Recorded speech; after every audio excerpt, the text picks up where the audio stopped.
Mit navn det er Mark Duncan. Jeg har skabt den her video for at lære dig i dag, hvordan du ændrer din autoship. Du starter med at gå op i topmenuen og finder ikonet Orders. Klik på den. Ude i venstre side af skærmen finder du menuen og går ned i bunden, til du kommer til autoship. Klik på den.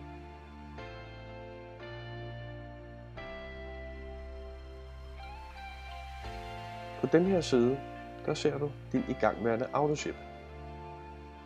Den vil du gerne ændre, derfor find knappen View Edit ude i højre side af skærmen og klik på den.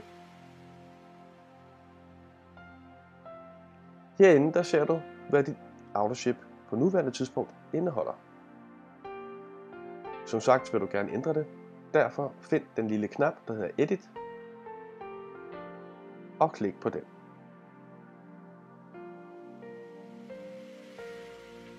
Hvis du gerne vil lave nogle ændringer eller tilføjelser til din autoship, så er det hovedsiden her, som du går ind og ændrer på.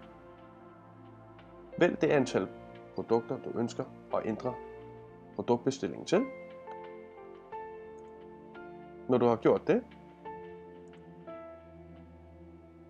går du helt ned i bunden, indtil du finder knappen, der hedder Save Changes.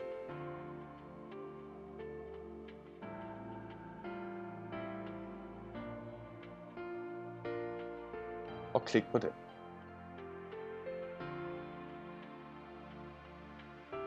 Den lille knap her spørger, om du vil vælge standard shipping eller shipping med DHL.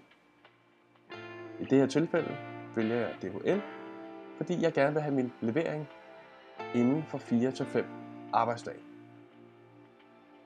Bemærk, hvis du vælger standard shipping, kan der gå op til 3 til 4 uger. Jeg vælger DHL som sagt og trykker Save Changes.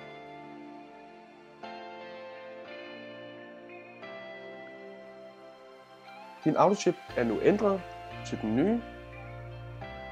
Håber det var en hjælp. Mit navn er Mark Duncan. Vi ses på næste video. Rigtig god dag.